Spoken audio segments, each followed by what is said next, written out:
Hello everyone! Pineaaronapple here with the finale of Doctor Who Series 13, Flux, The Vanquishers. Last episode we were given a peek into UNIT as the Grand Serpent deals with the Sontarans. Back in the past, our companions and best character found their way into the Williamson tunnels after dealing with a dead body, and the Doctor confronted Tecteun, finding her memories, leading into Swarm killing Tecteun, ending the episode with him threatening the Doctor. So, will I be thoroughly enjoyed, or will this episode be confusing and more disjointed as the last? Let's find out. After the recap, the cliffhanger is expertly solved by 13 running away. That's the second time in a row that a cliffhanger has been carelessly discarded this season. Although, taking the goods with the downs, I love the way the recap leads seamlessly into the start of the episode. 13 brings the Ood along, and Yaz beats her cliffhanger by opening the door of death down in the tunnels to zap the Sontaran foes. The Ravagers antagonize 13 about the Watch, and the gang escape through one of the doors back to the present. As 5 episodes in, Dan starts to get his head on the uptake. Swarm attacks 13 as she escapes, leading into her fracturing into 3 unstable bodies across the cliffhangers. The first with Carvanista and Bell in the middle of the Sontaran fight. Now in the present, Kate meets the gang and figures out who they are, only for the second 13 to appear. The reunion we've all been waiting for, here it comes! Oh, 13 and Kate's first interaction. It's her yelling Kate's name and then taking the time to exposit more about the others. Oh dear, this episode is already not looking good. In the introduction, Kate does not get a word in, and not even one mention of, "Oh, girl, now." You know how I said that the constant jumping made the previous episode feel worse last time? Well, buckle in, because once again 13 is back with the Ood, and Azure and Swarm gloat and lead into the opening credits. We come back to a broadcast from the Sontarans, who offer an alliance between them, the Daleks, and the Cybermen. But not the Rootans. I did find that line funny. The shield is shown to still encompass the Earth, and 13 exposits how she can be in 3 places at once. She has the great idea to ram directly into the Sontaran base, held by Commander Stink, I don't fucking know, and the Serpent. The ship is stupidly stopped by the Sontaran's force field, and the team split into 2 in a covert mission. Back on the Division ship, Azure opens the Watch, and with a great transition, we're taken into the Watch realm, where we learn the house from before represents the logical sorting of the Doctor's previous lives. Swarm, in his constant plight to torture the Doctor, destroys and reconstructs the representation repeatedly, causing the Doctor just a little bit of nerve disintegrating pain. The emotion and darkness behind Swarm and Azure is actually pretty well held in this episode. Azure even getting a little depth later on as a character. 13 reads the notes about the doors and checks up with the crew. This scene is a little oddly placed, but gets the point and what emotion there is across pretty well. 13 is introduced to Williamson and is told about how he built the tunnels around the rips that occupy the doors. Now that he doesn't need to act like a completely crazy person, Williamson is actually really good for the time he's on screen here. Kate tells the Doctor about the base and how to infiltrate it, while the Doctor rambles bullshit, meaning that the Sontarans, in their current state, now have an unhealthy addiction for sugary content, mostly chocolate. 13 tells about her splitting, and the Sontaran occupation is shown in some pretty well executed shots. A Sontaran gorges out on chocolate in a... Look, I'm really not sure how to describe this scene. It's not smart, but it's not cringy. And it's not very well written, but it's also not completely boring, so I'd have to say it's just fucking odd.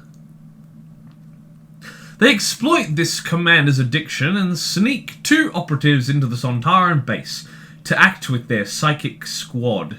The first human to go undercover will be Jericho, and they go back to pick up the other, being Claire, who is glad to know everyone is safe. In the Sontaran command, the other Doctor and Carvanista share a great scene in captivity, She remembers seeing him on Atropos, where he tells her that due to some tech, he can't tell her about the past or he would die. Carvanista tells her his relationship with the past Doctor with fantastic writing and emotion. And we come back to Division. Azure gets a fantastic dialogue with the Doctor, butting heads with their ideologies, telling her that the Ravagers oppose the Doctor's presence by purpose. Their plan is to destroy the universe, back to Atropos, unleashing the entity Time. Then they will turn the Flux back and make the Doctor watch the universe be destroyed again, etc.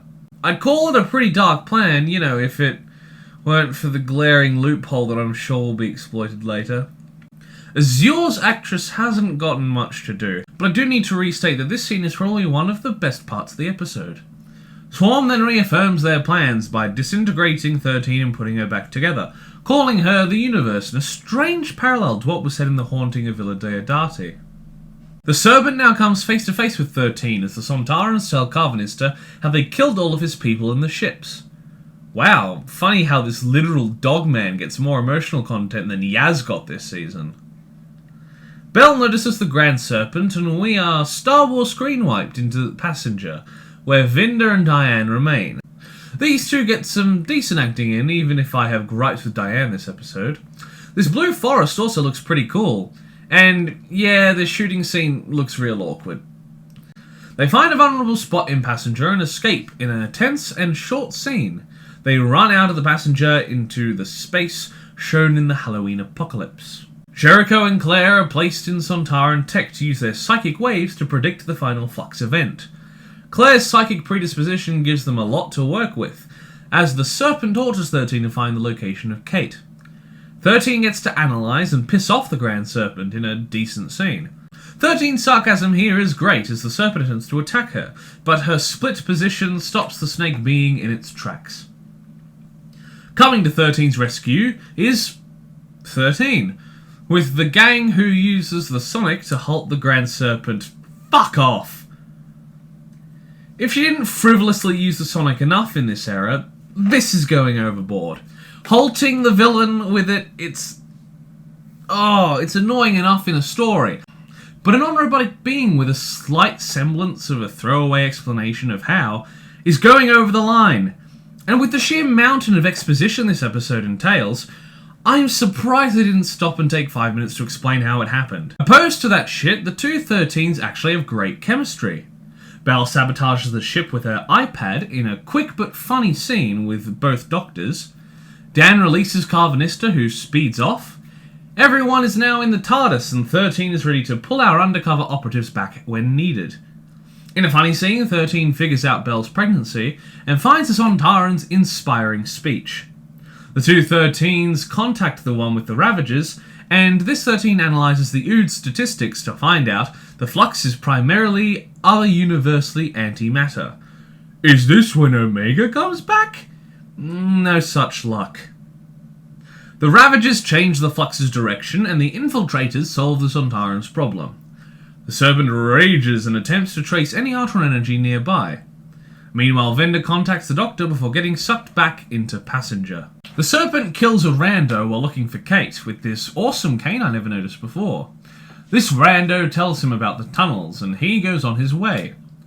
13 rambles again and decides Williamson has done enough, sending him home through a door. He has a simple and heartfelt goodbye before we go back to the OOD, who cutefully offers 13 a drink. The TARDIS lands outside Passenger and the Doctor attempts to plead with it, to no avail. So just lands inside it and takes our missing people to reunite with their couples. Diane tells Dan he was late, and Vinda learns of the baby. 13 figures the Sontarans' plan out to lure in the Cybes and Daleks to unleash the Flux on them. Kate has the great idea to fight antimatter with matter, so all 13 has to do is commit 3 genocides to stop the Flux. Well, the Sontarans use the Flux to attack the other 2 races, so really she only commits 1. Now the 13s need everyone to help, and Vinda learns of the Serpent. 13 distracts the Ravagers while the OOD helps, and they exposit that they will head to Atropos, the new ending point of the universe, to meet the embodiment of time. One Doctor heads for the undercover operatives, but after Claire escapes, Jericho is left on board with no way of escape. The other Doctor's team jumps on some Lupari ships, and the other superpowers arrive before the Flux in a decent-looking shot. Unsurprisingly, the Flux eats up the Daleks and Cybermen as the Sontarans celebrate. The Ood states he has done what he can, and the Doctor and Carvanista replace the shield around the Flux, but now leaving the Sontaran ships inside, as Vinder and Bell attack their comm systems. Our team retreats as the Sontaran is mildly angry, but Jericho is left there with no alternative. Fuck you, Doctor Who. One of the best characters of this season dies with epicness and stoicism, but still feels utterly wasted. Diane gives 13 an idea to fill the passenger with the remaining Flux, in a less polished CGI shot than before. Now on time... 13 and the Ravagers come face to face with Time, who takes the form of Swarm. That rhymed. Now with the Flux gone, Time angrily attacks the Ravagers, killing them, although they seem quite glad about it. 13 grabs the fob watch and Time reassembles into the reverse 13 from Once Upon a Time. Time leaves the Doctor to herself, but not before threatening her with death and a master of sorts massing armies against her. Time puts 13 back together in the TARDIS, and we see Kate do basically the only thing she has done all episode, as Vinder and her confront the Serpent in the final great scene of the episode by shoveling him into a door that leads to a desolate rock in a great isolating shot. And we dart away so goddamn quickly from the Serpent, it's jarring. But the Doctor leaves Vinder, Bell and Carvanista as a setup for the next Big Finish spin-off. Claire and Kate are dropped off in modern day, and Dan goes back to his museum hijacking ways. He speaks to Diane, and she basically tells him to piss off for no reason. Well, no good reason. She's salty that he was a little late after being kidnapped by a space dog and saving the goddamn universe. What if he got there and she was already taken by Azure? Would he be justified in telling her to piss off? I don't think so. And you think that after everything she went through, she might have noted that some pretty large shit was happening beyond their control. To quote Jakrasa Foch Pasimir de Slovene, "By all the saints, get some perspective, woman!" After that bullshit, 13 picks him up from the waterfront, featured in Once Upon a Time, and he joins the TARDIS team, settling in his own bedroom. 13 and Yaz have a very poorly done heart-to-heart, both in the writing and, oddly enough, acting departments, and the overly trying music almost makes it feel like a comedy routine, not helped by Dan coming in and freeing us of the situation. Thank you. But from that shit, a decent scene comes where 13 begrudgingly drops the fob watch into the TARDIS console, only for it to be given back to her if she truly needs it. And that's how this shit ends. How did the Vanquishers wrap up Flux? I think you already know the answer to that one. In the Vanquishers, everything was a mess. The episode was completely disjointed, running like a roller coaster attempting to wrap everything up. Some scenes, like the chocolate, were just fucking awkward. The 13s mesh off each other well, but the amount of meaningless blabbering they did drained any semblance of enjoyment out of it. The Grand Serpent is wasted and his motives are only given a cursory glance, not to mention the complete and utter waste of Kate Stewart. Diane is a bitch for no reason, and the ending to Carvanista, Bell and Vinder's story was wrapped up far too quick, making the time spent with them looked back on as a little frustrating. The Ood was the only solid part of this experience, and even he was only given 2 minutes of it and not a concrete ending to where he ended up. The cliffhanger is once again completely wasted, and the big bad, Swarm and Azure... oh, them. Azure is finally given more character than Swarm's evil sister, and even then Swarm himself doesn't do much but talk about his pain and die. I guess that's not totally true, as the torture inside the watch was an effective scene. Even after that, it attempts to set up even more plot lines, with a master and Time coming to get 13. The Cybermen and Daleks were wasted, even the Dalek scenes looking reused from Revolution of the Daleks.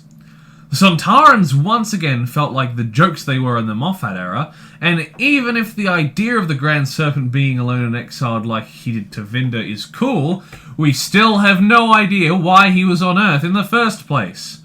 No way he knew that it was going to be the final flux point like the Sontarans did, and he only got his I hate Kate motivation after his escapades, and don't get me started on the treatment of Jericho. I give Doctor Who Series 13 Flux, Episode or Chapter 6, The Vanquishers, a 4 out of 10. Thank you everybody so much for watching this infuriating video. And if the episode letting me down wasn't enough, my recording software carked out about 4 times trying to make this. Please like the video if you liked it, write a comment down below if you wish, check out my Ko-fi if you have the spare money, and remember to subscribe to the channel, and if you do, ring the notification bell so you're told every single time that I make an upload. Once again, thank you so much for watching, and I will see you in the next video. Bye! Toast. A little piece of toast. Because there's so much to choose from. There's brown bread, white bread, all sorts of wholemeal bread. It comes in funny packages with writing on the side.